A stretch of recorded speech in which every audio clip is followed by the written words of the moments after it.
Hey guys, tonight we're diving into something that'll make your morning nutmeg lat taste a little different. We're talking about the Banda Islands massacre of 1621, where the Dutch East India Company decided that genocide was just good business practice, and a handful of tiny spice islands became the scene of one of history's most methodical acts of commercial brutality. So before we get into the delightful details of how your holiday spices were literally seasoned with human ashes, take a moment to like the video and subscribe if you enjoy having your comfortable assumptions about colonial history completely shredded. And let me know in the comments what spice is in your kitchen right now that you've never thought twice about. Now, dim the lights, maybe brew some tea, and let's ease into tonight's journey together into the charming world of 17th century corporate genocide. So, you think nutmeg is just a harmless baking ingredient? Sweet. Really? Like thinking the mafia just sells really good pizza. So you thought nutmeg was just something you sprinkled on your holiday eggnog, didn't you? Something quaint and domestic that belonged in grandmother's spice rack between the cinnamon and the paprika. Wrong. Dead wrong.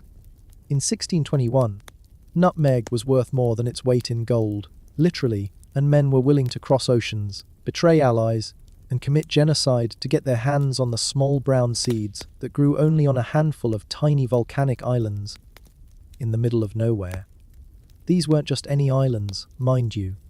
These were the Banda Islands, a cluster of 10 volcanic specks scattered across the Banda Sea like God's own dice throw, each one crowned with nutmeg trees that might as well have been growing money. The Dutch East India Company, or VOC if you prefer your colonial brutality served with a side of acronym, had been circling these islands like sharks for decades, watching the Bandanese live their lives in blissful ignorance of just how badly the world wanted what they had. The locals, the Bandanese, had been trading nutmeg and mace for centuries, dealing with merchants from across the known world, Chinese traders, Arab merchants, Portuguese explorers, English adventurers, all of them polite enough to pay fair prices and leave the islands largely alone. They were reasonable people doing reasonable business in an unreasonable world. They had no idea what was coming.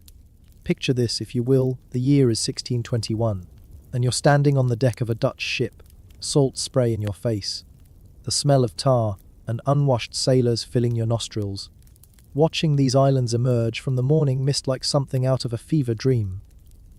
Volcanic peaks jutting up from crystal clear waters, coconut palms swaying in the tropical breeze, coral reefs that could slice a ship's hull open if you weren't careful, and somewhere on those lush green slopes, the nutmeg trees that were about to become the excuse for one of the most methodical acts of genocide in colonial history. Beautiful, isn't it? Peaceful even. That peace was about to be shattered by the systematic fury of Dutch commercial ambition. The man responsible for what was coming stood on that deck, watching those islands grow larger, and his name was Jan Pieterszoon Cohen. Not a household name, perhaps, but it should be. History has a way of forgetting its monsters when they dress their atrocities in the language of commerce and progress. Cohen was the Governor-General of the Dutch East Indies, a title that made him sound like a bureaucrat, but was really more like being the CEO of armed robbery. He was 34 years old, ambitious, ruthless, and absolutely convinced that the only way to secure the nutmeg monopoly was to remove the inconvenient local population that insisted on having opinions about their own islands. Cohen hadn't started his career expecting to become a genocidal maniac. Few people do, really. They usually begin with smaller compromises, little moral flexibility exercises that prepare them for bigger ones later. He joined the VOC as a young man looking for adventure and profit, both of which the Dutch East India Company provided in abundance.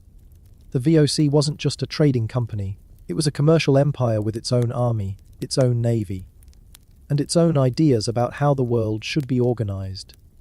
Namely, with Dutch merchants at the top and everyone else grateful for the privilege of serving them. The problem, from the Dutch perspective, was that the Bandanese had inconvenient ideas about free trade. They wanted to sell their nutmeg to whoever offered the best price, which is exactly what any rational person would do, but rationality and colonial monopoly don't mix well.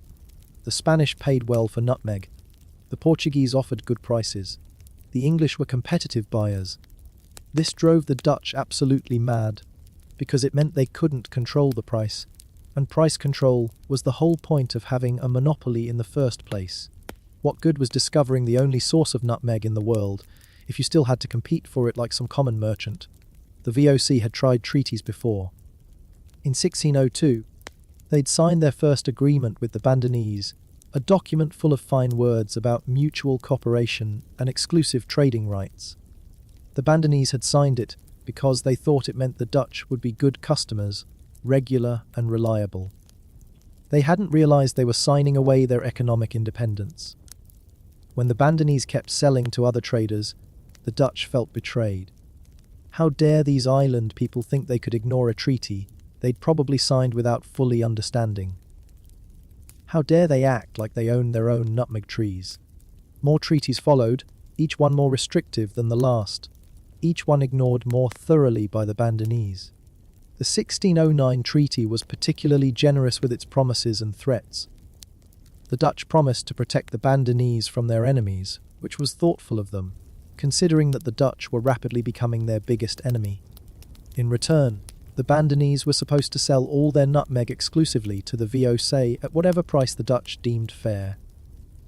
It was protection racket diplomacy, dressed up in legal language and sealed with official stamps. The Bandanese response to these increasingly demanding treaties was to keep doing exactly what they'd always done, trading with everyone who showed up with silver and textiles and treating the Dutch like just another group of merchants with opinions.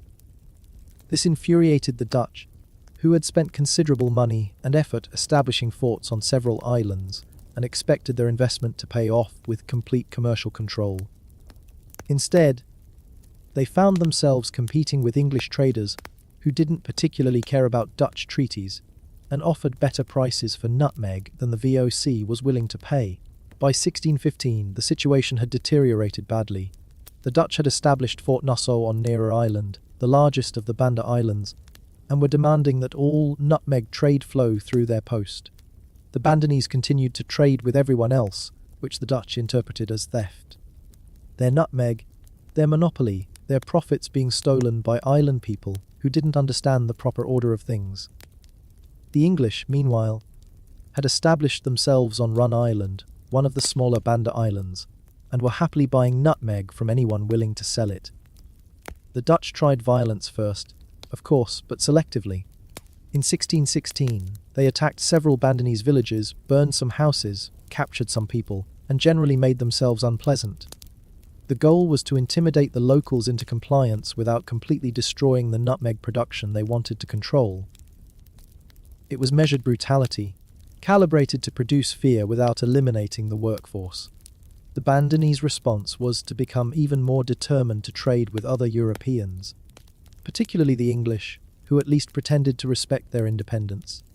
This cat and mouse game continued for several years, with the Dutch growing increasingly frustrated and the Bandanese growing increasingly creative about avoiding Dutch control.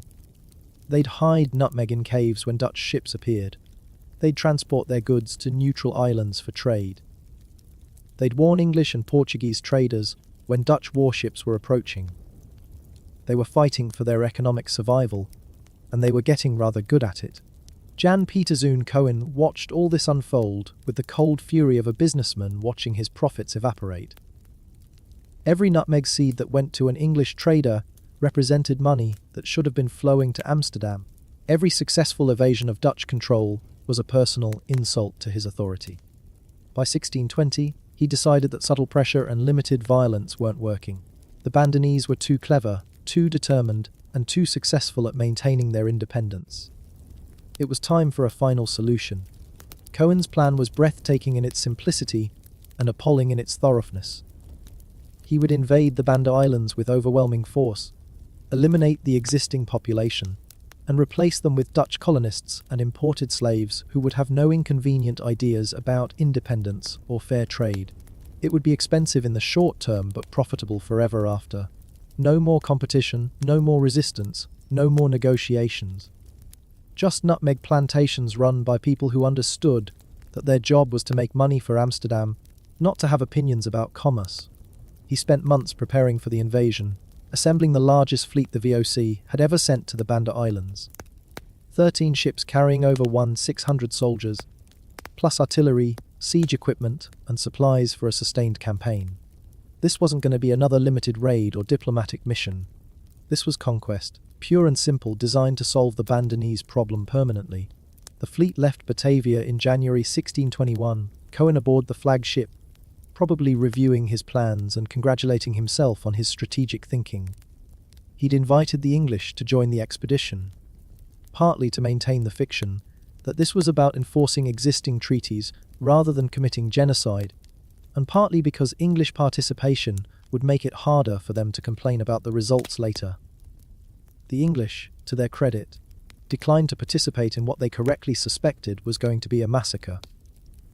The Dutch fleet arrived at the Banda Islands in February 1621, and for the people watching those ships appear on the horizon, it must have been like watching their own doom approach.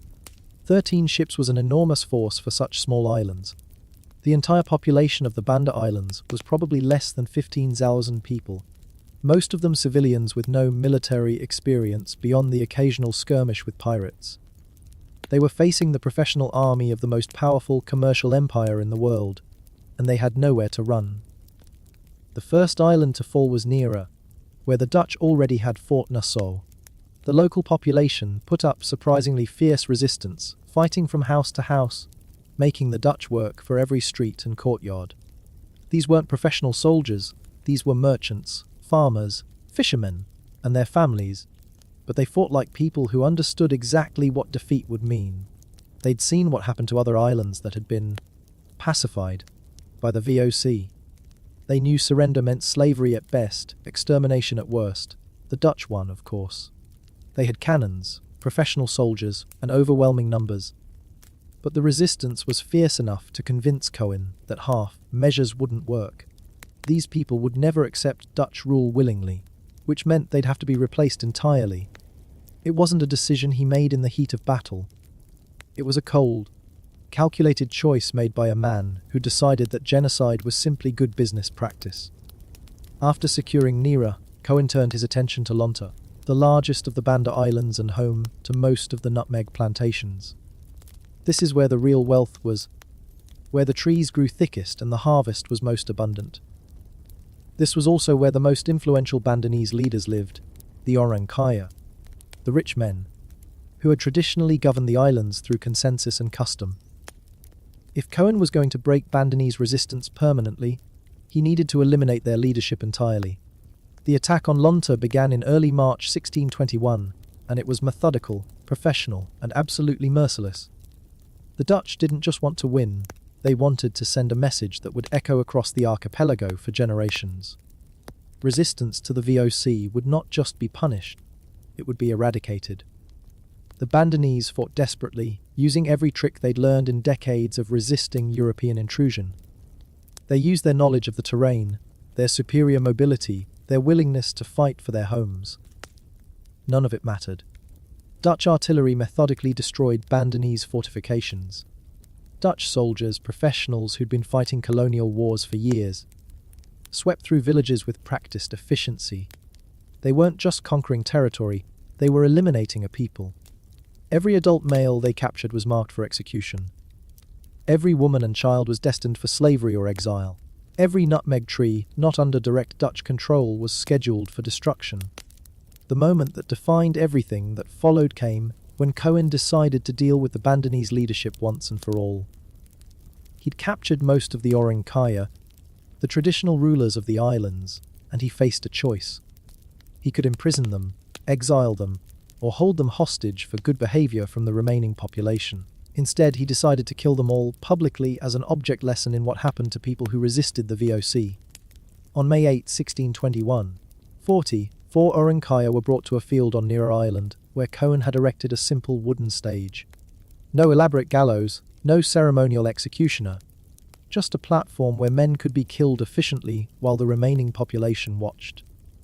The Orang Kaya were forced to kneel in rows, their hands tied behind their backs, while Dutch soldiers with swords waited for the order to begin. What happened next was butchery disguised as justice. One by one, the traditional leaders of the Banda Islands were beheaded while their people watched in horrified silence. these weren't war criminals or dangerous rebels. They were community leaders, merchants, and elders whose only crime was insisting that their people had the right to sell their own nutmeg to whoever they chose. Cohen watched the executions personally, probably taking notes on the crowd's reaction, calculating how much terror was needed to prevent future resistance. The executions took most of the day. 44 men, each one representing decades of experience in governing the islands. Each one a repository of local knowledge and tradition, each one a father, husband, or son to people in that crowd. By the time it was finished, the traditional government of the Banda Islands had been eliminated entirely. There was no one left to negotiate with, no one to make treaties with, no one to speak for the Bandanese people except the Dutch administrators who now ruled their islands. But Cohen wasn't finished. The executions had eliminated the leadership, but thousands of ordinary Bandanese remained, and they still represented a threat to Dutch control. They knew the islands intimately, they had connections with traders throughout the region, and they had every reason to hate their new rulers. As long as they remained on the islands, they could undermine Dutch control through resistance, sabotage, or simple non-cooperation. The solution was deportation on a massive scale. Every Bandanese who survived the initial conquest was rounded up and shipped off the islands, most of them bound for the slave markets of Batavia. Families were separated, communities were scattered, and an entire culture was deliberately dispersed across the Dutch colonial empire. Children were sent to one destination, parents to another, ensuring that even if they survived slavery, they could never reconstruct their former society. The numbers are staggering in their calculated cruelty. Of the estimated 15,000 people living on the Banda Islands before 1621, 800 Bandanese killed and 700 enslaved by the Dutch in the immediate aftermath of Cohen's conquest.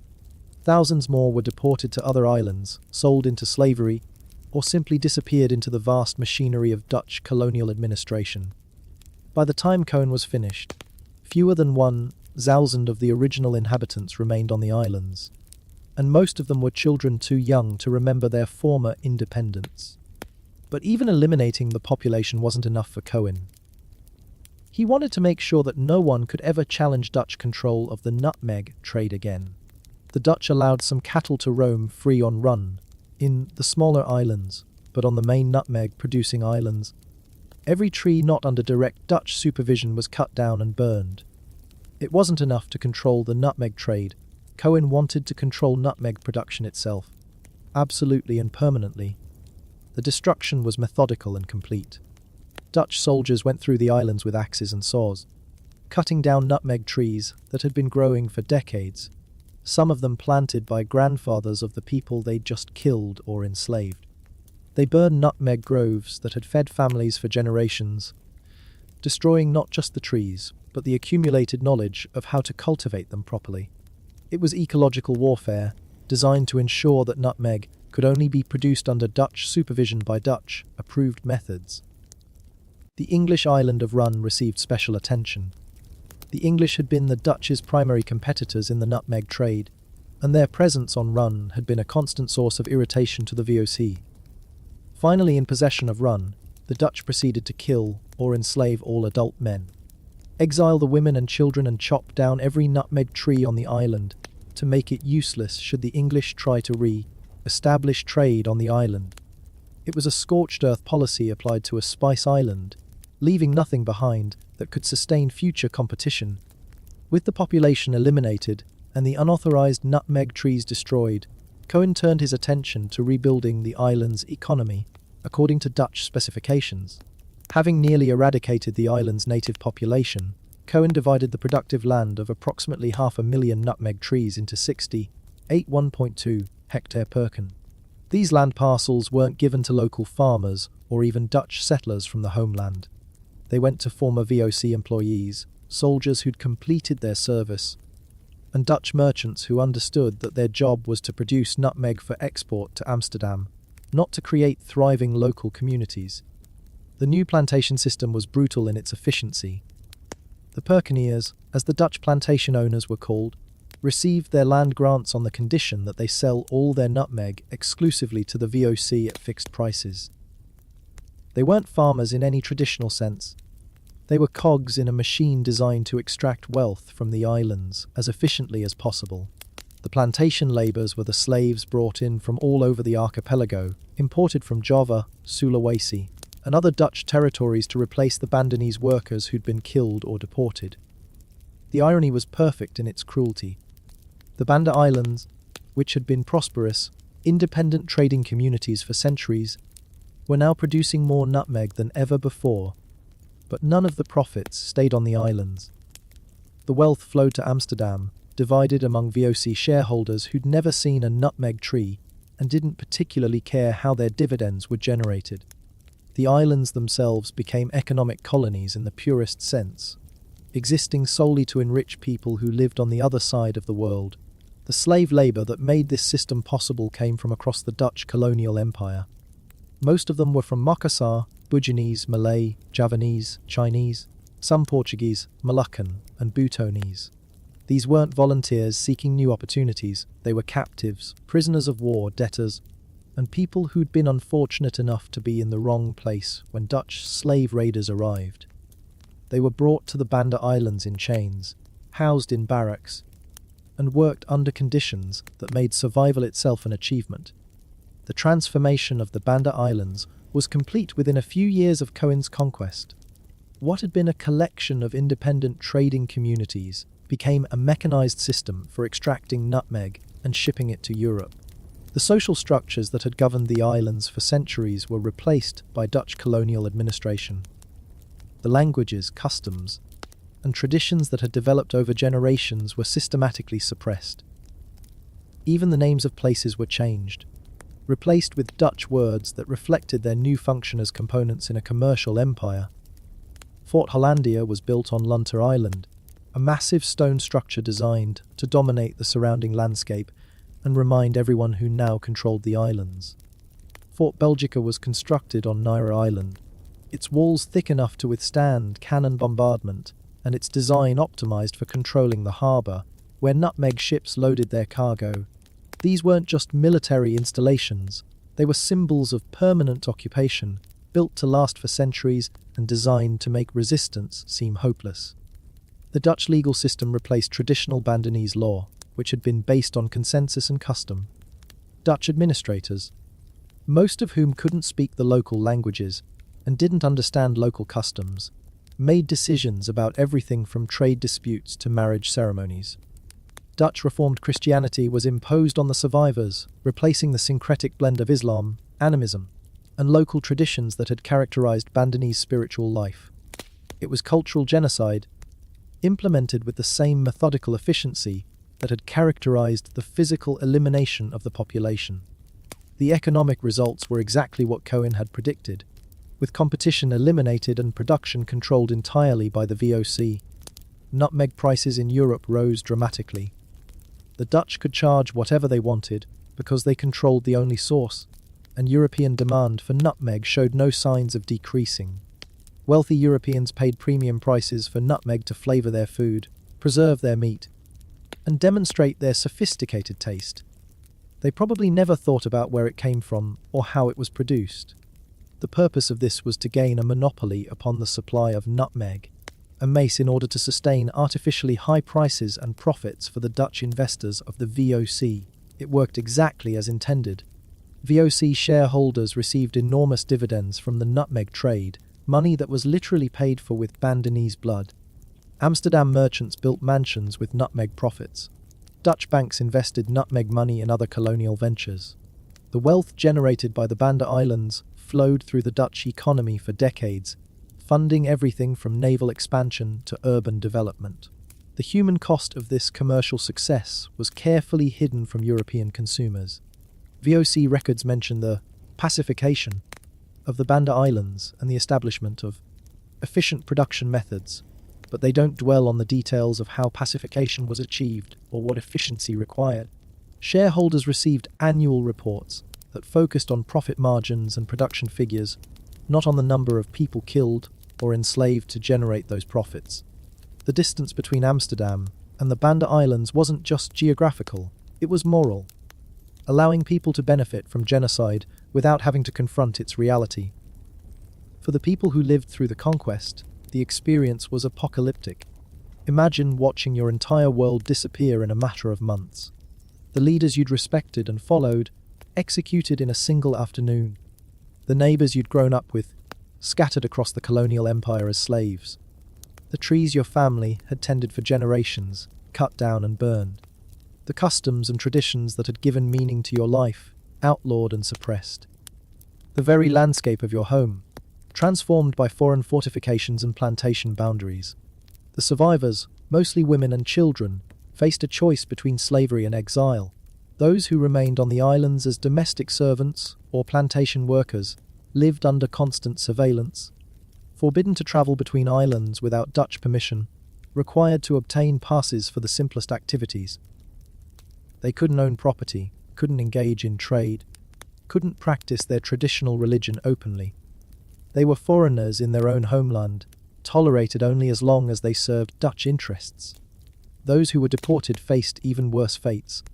Separated from their families and communities, shipped to unfamiliar places where no one spoke their language or understood their customs, they were absorbed into the vast pool of colonial labor that powered the Dutch Empire. Some ended up on sugar plantations in Java, others in urban households in Batavia, still others on trading ships sailing between Dutch ports. Their children grew up speaking Dutch instead of Bandanese, following Christian customs instead of traditional practices, with no memory of the islands their parents had called home. The cultural destruction was as thorough as the physical elimination. Traditional Bandanese music, dance, and storytelling disappeared with the people who'd practiced them. The local languages, which had never been written down, survived only in fragments remembered by scattered survivors. The knowledge of local fishing grounds, seasonal patterns, and traditional agriculture was lost when the people who possessed it were killed or exiled. Within a generation, the distinctive culture that had developed on the Banda Islands over centuries had been erased almost entirely. The environmental impact was equally devastating. The nutmeg trees that the Dutch cultivated were different varieties from those the Bandanese had grown, selected for maximum production rather than sustainability or local adaptation. The new plantation system stripped the islands of their forest cover, replacing diverse tropical ecosystems with monocultural groves designed for export production. The coral reefs, which had been carefully protected by traditional fishing practices, were damaged by increased ship traffic and pollution from the expanded settlements. Even the physical geography of the islands was altered by Dutch colonial engineering. New harbours were constructed to accommodate the larger ships needed for nutmeg export. Roads were built according to Dutch specifications, designed to move cargo efficiently rather than to serve local communities. Traditional villages were abandoned or destroyed, replaced by planned settlements organised around plantation production. The islands were literally reshaped to serve Dutch commercial interests. The success of the Banda operation encouraged similar tactics throughout the Dutch colonial empire. The model of eliminating local populations and replacing them with imported labour became standard practice for dealing with resistance to Dutch rule. Other spice-producing islands received the same treatment, though none as thoroughly as the Banda Islands. The techniques developed by Cohen were refined and systematized, creating a template for commercial genocide that was exported across the Dutch colonial world. The long-term consequences extended far beyond the Banda Islands themselves. The possession of the small nutmeg-rich Banda Island of Run was used to regulate the status of a whole series of territories, including New Amsterdam, which became New York, and Suriname in later treaty negotiations with other European powers. The control of nutmeg production gave the Dutch leverage in international diplomacy, allowing them to trade territorial concessions for continued commercial monopolies. The profits from the nutmeg trade funded Dutch expansion into other colonial ventures.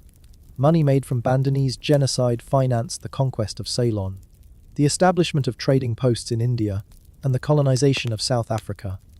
Each successful colonial venture generated capital for new ones, creating a self-reinforcing cycle of expansion and exploitation that made the Dutch one of the world's dominant imperial powers for the next 2 centuries. But perhaps the most lasting impact was the precedent it set for colonial rule.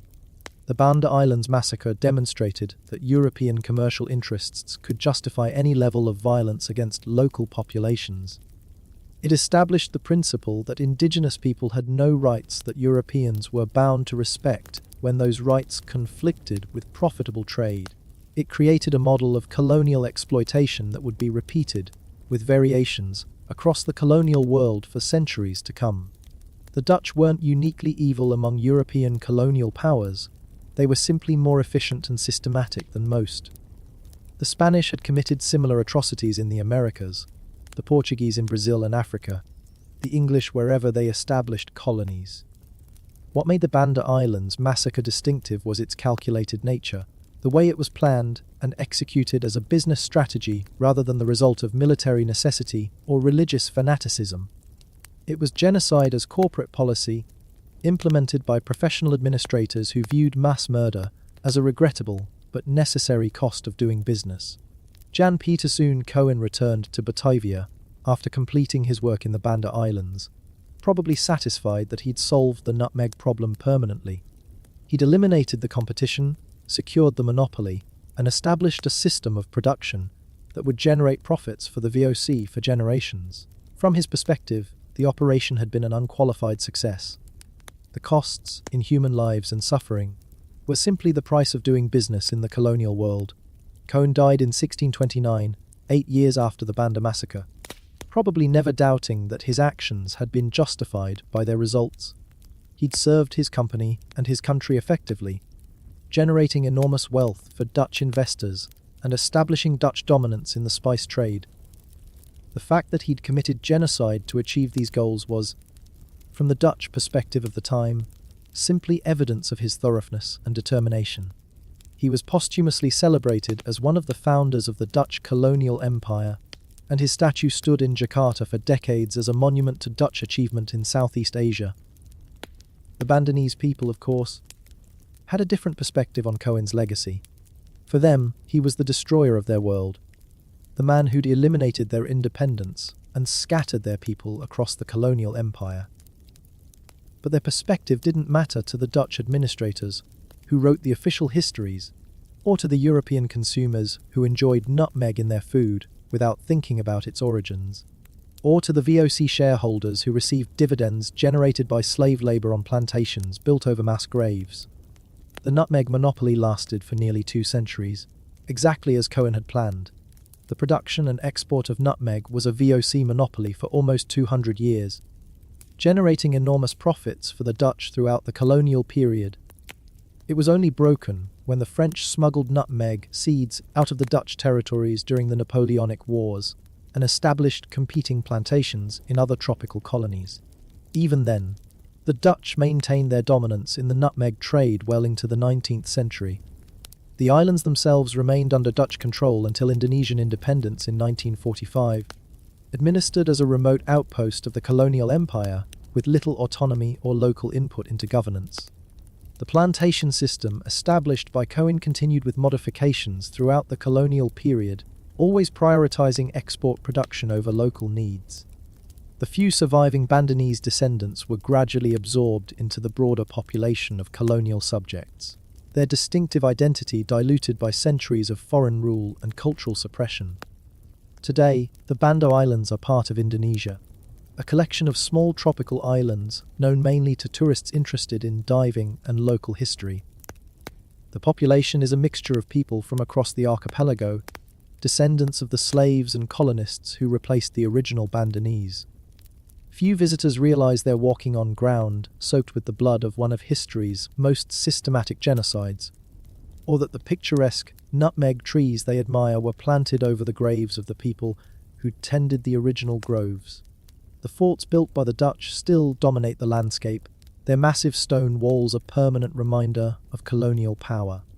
Fort Belgica and Fort Hollandia have been partially restored as tourist attractions, presented as examples of Dutch architectural achievement rather than symbols of genocidal occupation. The interpretive materials mention the establishment of Dutch administration and the development of nutmeg cultivation, without dwelling on the methods used to achieve these goals. There are no monuments to the Bandanese victims of Cohen's massacre, No memorials to the Orang Kaya who were executed on Neera Island. No recognition of the thousands of people who were killed, enslaved, or exiled to make way for Dutch commercial interests. Their names are forgotten, their stories untold, their suffering reduced to footnotes in histories that focus on Dutch achievement and European expansion. Even in Indonesia, which celebrates its independence from colonial rule, the specific tragedy of the Banda Islands is overshadowed by larger narratives of national liberation and modern development.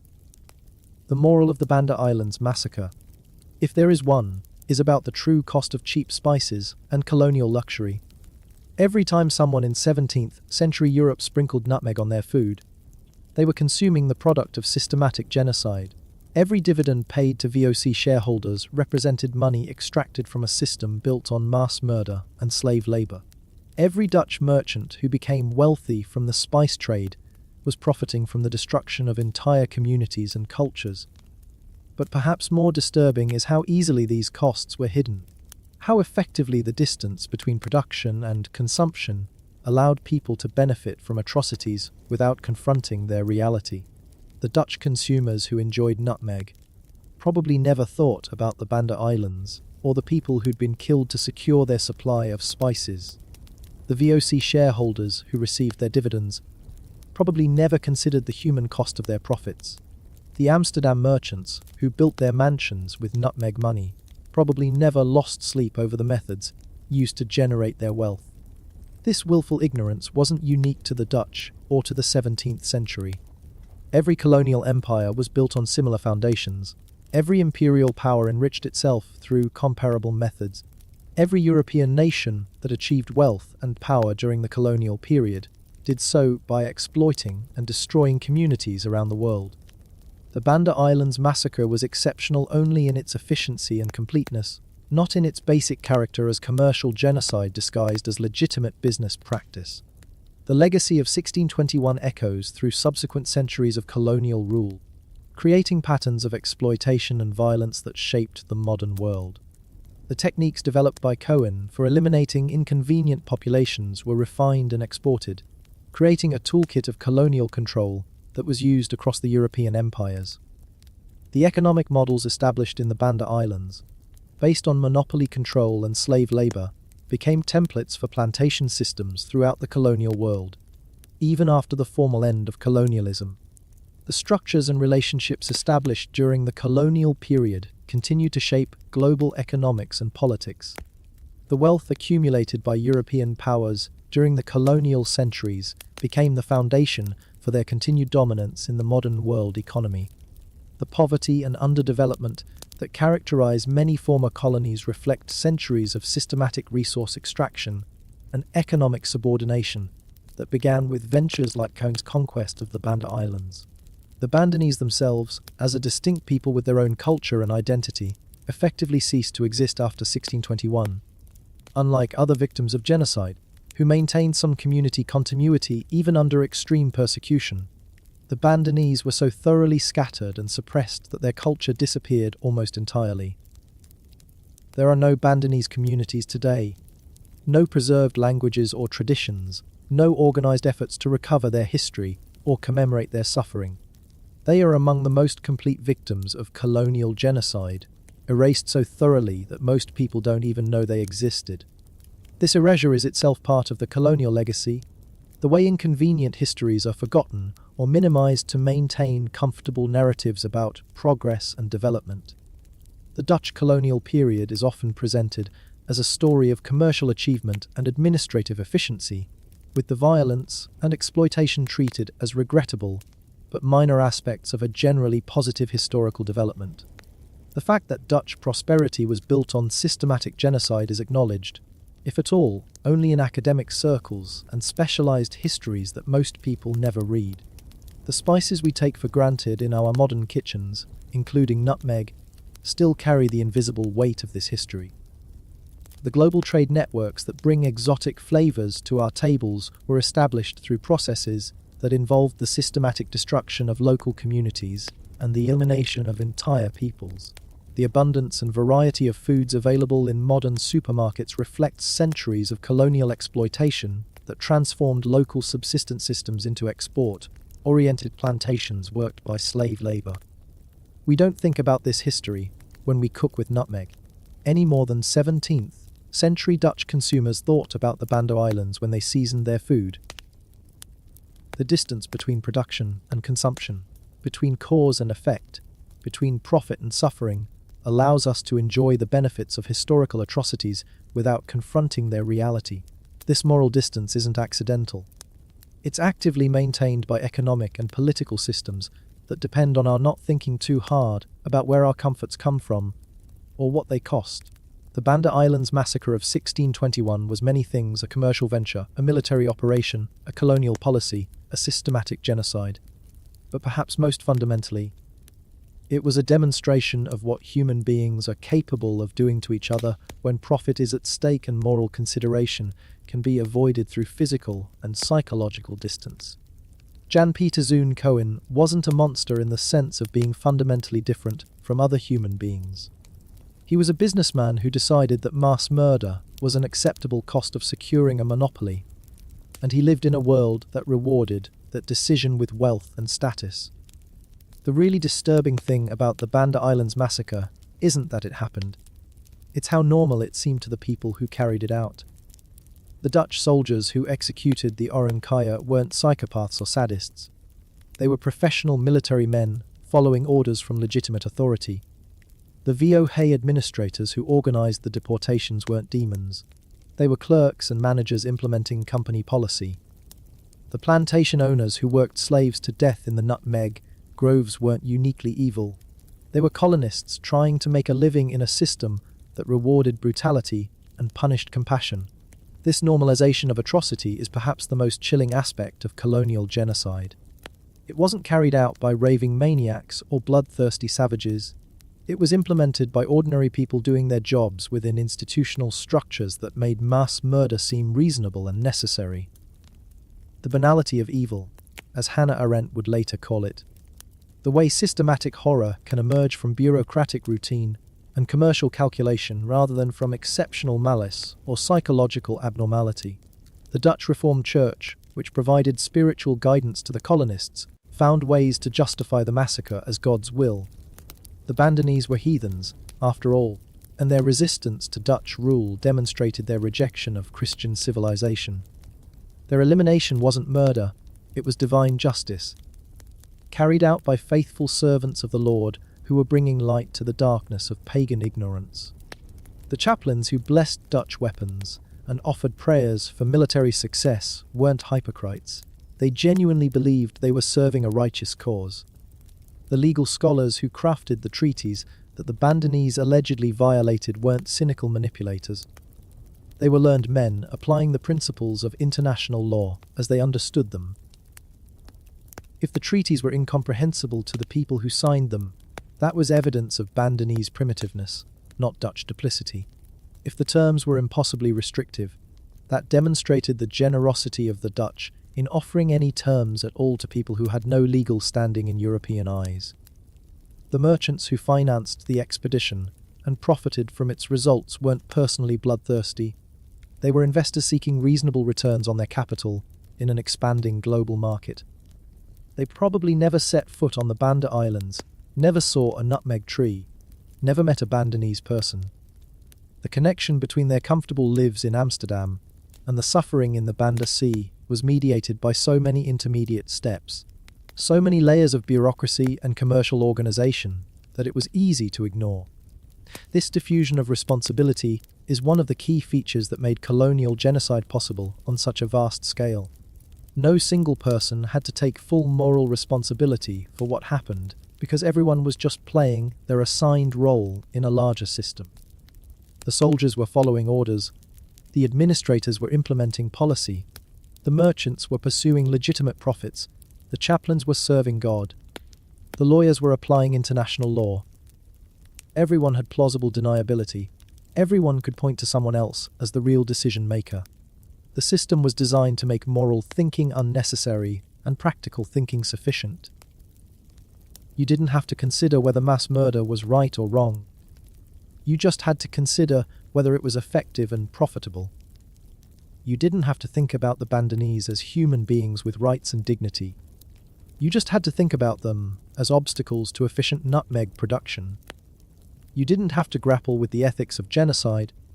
You just had to focus on the logistics of implementing company policy.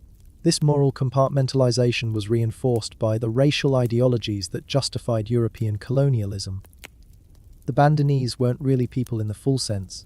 They were primitives, savages, heathens who existed at a lower level of human development than civilized Europeans. Their customs were superstitions. Their governments were tyrannies. Their religions were devil worship. Their resistance to European rule was evidence of their inherent inability to recognize superior civilization when they encountered it. These weren't just convenient rationalizations. They were genuinely held beliefs that shaped how Europeans understood their place in the world and their relationship to other peoples. Dutch colonists really believed they were bringing civilization to backward societies, imposing order on chaos, spreading Christianity among pagans. The violence required to achieve these goals was regrettable, but necessary. The price of progress in a world where primitive peoples couldn't be expected to embrace improvement voluntarily. The racial hierarchy that placed Europeans at the top and everyone else at various lower levels wasn't just a colonial invention. It was supported by the best scholarship and scientific thinking of the time.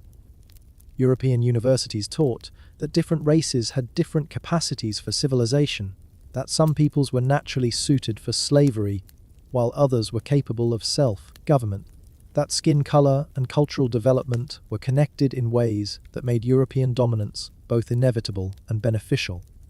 This intellectual framework made colonial violence seem not just acceptable but virtuous. Europeans weren't conquering other peoples for selfish gain. They were fulfilling their moral obligation to spread civilization and Christianity to the darker corners of the world. The resistance they encountered wasn't legitimate self-defense. It was the stubborn refusal of inferior peoples to accept the benefits of superior culture and religion. The Bandanese in this worldview were particularly unfortunate because they possessed something valuable that they were too primitive to use properly. Nutmeg was wasted on people who didn't understand its commercial potential, who were content to trade small quantities for immediate needs, instead of developing systematic cultivation for global markets. Their elimination wasn't a tragedy. It was the natural result of their failure to adapt to the demands of modern commerce. This commercial Darwinism, the idea that economic competition would naturally eliminate inefficient peoples and replace them with more productive ones, provided another layer of justification for what happened in the Banda Islands. The Dutch weren't committing genocide. They were participating in the natural process by which superior economic systems replaced inferior ones. The Bandanese had failed the test of commercial evolution, and their extinction was simply the market's verdict on their inadequacy. The environmental consequences of the Dutch transformation of the Banda Islands were as systematic as the human consequences, and they revealed the same kind of thinking that reduced complex societies to simple economic units. The traditional Bandanese system of nutmeg cultivation was based on preserving forest ecosystems that supported the trees naturally, maintaining the soil fertility and pest control that came from biological diversity. This approach produced smaller quantities of nutmeg, but sustained production indefinitely without external inputs. The Dutch plantation system stripped away this complexity in favor of monocultural efficiency. Forest cover was cleared to make room for more nutmeg trees, planted in neat rows that maximized production per acre and simplified harvesting. The ecological knowledge that the Bandanese that developed over centuries was dismissed as primitive superstition, replaced by European agricultural techniques that focused on immediate yields rather than long-term sustainability. The results were predictable to anyone who understood tropical ecology, but the Dutch plantation owners were more interested in short-term profits than long-term consequences. Soil fertility declined without the forest canopy that had protected it. Pest problems increased without the natural predators that diverse ecosystems supported. Disease spread more rapidly through monocultural groves than it had through traditional mixed plantings. These problems were solved, in typical colonial fashion, by importing more resources and exporting the costs. When soil fertility declined, fertilizers were brought in from other islands. when pest problems increased, more laborers were imported to provide intensive hand cultivation. When diseases threatened the plantations, new varieties of nutmeg were brought in to replace the infected ones. The solution to ecological problems was always more extraction, more importation, more intensive exploitation of both human and natural resources. The slave laborers who worked the plantations paid the highest price for this ecological destruction. They had to work harder to maintain production levels as soil fertility declined. They were exposed to more diseases as monocultural systems created ideal conditions for pathogens. They suffered more from malnutrition, as the diverse food systems that had supported the original Bandanese population were replaced by plantation agriculture that focused entirely on export crops. The mortality rates among plantation slaves were horrific, even by the brutal standards of colonial agriculture. Most slaves died within a few years of arriving on the islands, killed by disease, exhaustion, malnutrition, or the violence that was routine on plantations where human beings were treated as replaceable equipment. The plantation owners accepted this mortality as a normal cost of doing business, calculating that it was cheaper to import new slaves regularly than to provide conditions that would allow existing ones to survive for longer periods. This calculated expendability of human life extended to every aspect of the plantation system. Slave housing was built as cheaply as possible, providing minimal shelter that would keep workers alive long enough to recover their purchase price. Food rations were calculated to provide just enough nutrition to maintain working capacity without any consideration for health, comfort, or human dignity. Medical care was limited to treating injuries that might affect productivity, with no attention to the general health and well-being of the workforce. The women slaves faced additional horrors beyond the general brutality of plantation life. Sexual exploitation by plantation owners and overseers was routine and expected, with slave women having no legal recourse or protection against rape and assault. The children born from these assaults were born into slavery, adding to the plantation workforce without any additional cost to the owners. Families were routinely separated, with parents, children, and spouses sold to different plantations or different islands, based entirely on economic calculations. The psychological impact of this systematic dehumanization was as devastating as the physical brutality. Slaves were forbidden to practice their traditional religions, speak their native languages, or maintain their cultural customs. They were forced to adopt Dutch names, learn Dutch customs, and at least pretend to accept Christianity. Their identities as individuals and as members of distinct communities were systematically erased, replaced by their function as units of labor in the nutmeg production system. The few surviving Bandanese, mostly women and children who had been deemed useful as domestic servants or craft workers, experienced a different, but equally devastating form of cultural destruction.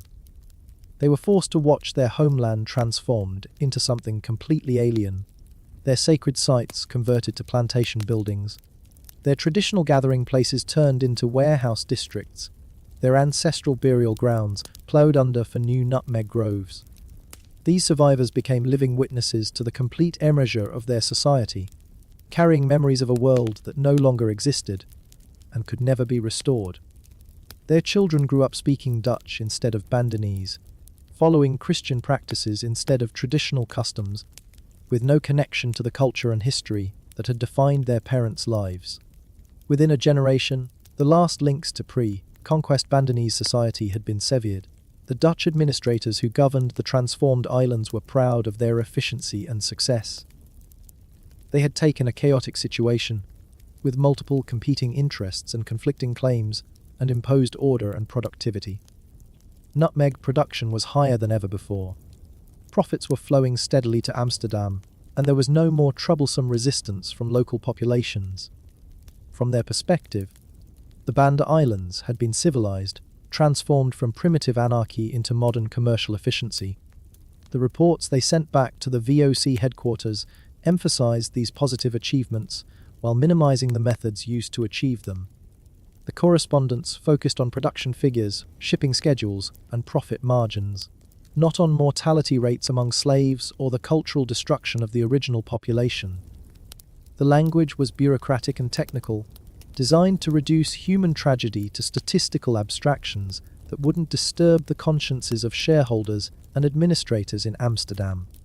This administrative sanitization of colonial violence became standard practice throughout the Dutch Empire and was copied by other European colonial powers. The reports that reached Europe consistently emphasized the benefits of colonialism while obscuring its costs, creating a false narrative of benevolent development and mutual benefit that made it easier for Europeans to support colonial expansion without confronting its true nature. The wealth that flowed from the Banda Islands to Amsterdam was invested in all the institutions and enterprises that made the Netherlands one of Europe's most prosperous and sophisticated societies. Nutmeg profits funded Dutch art, literature, science, and philosophy. The golden age of Dutch culture was literally built on the bones of the Bandanese people. Though this connection was carefully hidden from the artists, writers, and thinkers who benefited from colonial wealth, the irony was perfect in its blindness. Dutch scholars wrote about natural law and human rights while living on profits from genocide. Dutch artists created beautiful paintings of domestic tranquility while their patrons enriched themselves through systematic slavery. Dutch philosophers developed theories of justice and morality, while their society thrived on institutionalized brutality. The moral progress of European civilization was purchased with the blood of colonized peoples whose suffering was carefully kept out of sight and mind. This moral compartmentalization wasn't unique to the Dutch. It was a characteristic feature of European colonialism that allowed civilized societies to benefit from uncivilized methods without having to acknowledge the contradiction. The physical distance between Europe and the colonies created psychological distance that made it possible to maintain humanitarian values at home while supporting inhumane practices abroad. The religious institutions that provided moral guidance to European societies found ways to justify this contradiction through theological arguments that distinguished between Christians and heathens, civilized and primitive peoples, the saved and the damned. Colonial violence against non-Christians was regrettable, but necessary for the greater good of spreading Christianity and civilization. The suffering of colonized peoples was temporary and earthly, while their souls could be saved for eternal life through conversion to Christianity. These religious justifications were particularly important because they allowed devout Christians to participate in colonial ventures without feeling that they were violating their moral principles. The chaplains who blessed colonial expeditions, the merchants who financed them, the soldiers who carried them out, could all maintain their religious identity while participating in systematic brutality against non-European peoples. The long-term consequences of the Banda Islands massacre extended far beyond the immediate profits it generated for the VOC. The techniques of population elimination and replacement developed by Cohen became templates for colonial conquest throughout the European empires. The economic models of monocultural plantation agriculture based on slave labor were exported to colonies around the world. The administrative methods of bureaucratic genocide were refined and systematized for use in other colonial contexts. Perhaps most importantly, the Banda Islands massacre demonstrated that systematic genocide could be profitable and could be carried out by ordinary people within normal institutional structures. It wasn't necessary to be a monster to commit monstrous acts. It was only necessary to be part of a system that rewarded monstrosity and punished conscience. This lesson was not lost on subsequent colonial administrators, who understood that moral considerations could be subordinated to commercial interests as long as the moral costs were kept invisible. The success of the Banda operation encouraged other European powers to adopt similar methods in their own colonial ventures. The Spanish, Portuguese, French, and English all developed their own versions of systematic population elimination and replacement, adapted to local conditions, but based on the same fundamental principles that Cohen had applied in the Banda Islands. Colonial genocide became normalized as a standard technique of imperial expansion, a regrettable but necessary cost of bringing civilization to backward peoples. The modern world system that emerged from these colonial centuries still bears the imprint of the choices made in places like the Banda Islands in 1621. The global economy that connects all parts of the world through trade networks, the international legal system that governs relations between states, the cultural assumptions that shape how different peoples understand each other. All of these were profoundly influenced by the colonial period and the patterns of exploitation and violence that characterized it. The wealth that European societies accumulated during the colonial centuries became the foundation for their continued dominance in the modern world economy.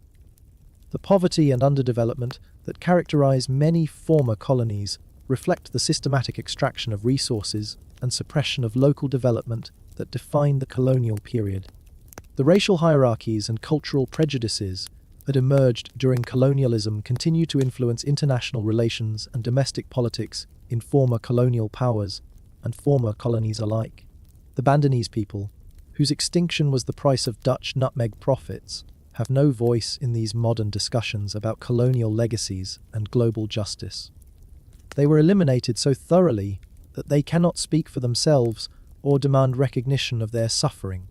Their story survives only in the records kept by their destroyers, filtered through the perspectives and priorities of people who saw their elimination as a commercial success rather than a human tragedy. This absence is itself part of their legacy, a reminder of how completely colonial violence could erase not just individual lives, but entire peoples and cultures. The Bandanese are among history's most complete victims, eliminated so systematically that they cannot even be mourned properly because too little survives of their culture and identity to make meaningful commemoration possible. Their story serves as a warning about the human costs of economic systems that treat people as expendable resources and cultures as obstacles to efficient production. It demonstrates how ordinary moral people can participate in extraordinary evil when institutional structures make brutality seem normal and profitable. It shows how physical and psychological distance can allow civilized societies to benefit from uncivilized methods without having to confront the moral contradictions involved. The nutmeg trees that grow on the Banda Islands today are the descendants of trees planted over mass graves, nourished by soil mixed with the ashes of burned villages and the bones of murdered families. The spice that flavors our holiday cookies and coffee drinks carries with it the invisible weight of systematic genocide, the memory of a people so thoroughly eliminated that most of us don't even know they existed. But perhaps that's the point. Perhaps the real lesson of the Banda Islands massacre is not about Dutch colonialism or 17th century brutality, but about our own capacity for willful blindness when acknowledging the true costs of our comforts would be too disturbing to bear. We don't think about the Bandanese when we use nutmeg any more than 17th century Dutch consumers did, and for exactly the same reason. It's easier to enjoy the benefits of historical atrocities than to confront their reality. The Banda Islands today are peaceful, prosperous by local standards, and largely forgotten by the outside world. Tourists come to dive in the clear waters and admire the colonial architecture, taking photographs of the stone fortresses that once dominated terrified populations and the plantation houses built with slave labor. The violence and suffering that created this landscape have been transformed into quaint historical curiosities, sanitized for consumption by people who want to appreciate the past without having to think too hard about what it cost. And that transformation, that ability to convert genocide into tourist attractions and systematic brutality into historical interest, is perhaps the final victory of the colonial mentality that drove Jan Pieterszoon to eliminate the Bandanese people in 1621. The victims are forgotten. The perpetrators are remembered as historical figures, and the profits continue to flow to the same kinds of people who benefited from the original crime. The Banda Islands massacre ended officially in 1621, when the last organized resistance was crushed and the last traditional leaders were executed. But in another sense, it never ended. It simply expanded, systematized, and normalized into the global patterns of exploitation and violence that continue to shape our world today. The Bandanese may be gone, but the mentality that destroyed them lives on in every economic system that treats human beings as expendable resources and every political system that subordinates justice to profit. That's the real legacy of 1621. Not just the elimination of one small people on a handful of remote islands, but the demonstration that such elimination could be profitable, practical, and morally acceptable to the civilized societies that benefited from it. The Bandanese were among the first, but they were certainly not the last. And the techniques developed for their destruction were refined and applied across the colonial world for centuries to come. Their story is our story, whether we acknowledge it or not. Every time we benefit from global economic systems without questioning their human costs. Every time we enjoy the products of exploitation without thinking about the people who suffer to produce them. Every time we maintain comfortable moral distance from uncomfortable moral realities. We participate in the same kind of willful blindness that made the Banda Islands massacre possible. The nutmeg in our spice racks connects us directly to that history, makes us participants in systems that were built on systematic violence, and continue to depend on it. We can choose to remain ignorant of those connections, to enjoy our seasonings without thinking about their origins, to maintain the comfortable distance between consumption and production that allows atrocities to remain invisible. Or we can acknowledge the true cost of our comforts and accept our responsibility for the systems that provide them. The Bandanese can't speak for themselves anymore, but their silence speaks volumes about what happens to inconvenient peoples in economic systems that value efficiency over humanity. Their story is a reminder that behind every great fortune lies a great crime, and behind every comfortable life lies someone else's suffering. We can choose to hear that reminder, or we can continue to season our food with the ashes of the dead and pretend that nothing has changed since 1621.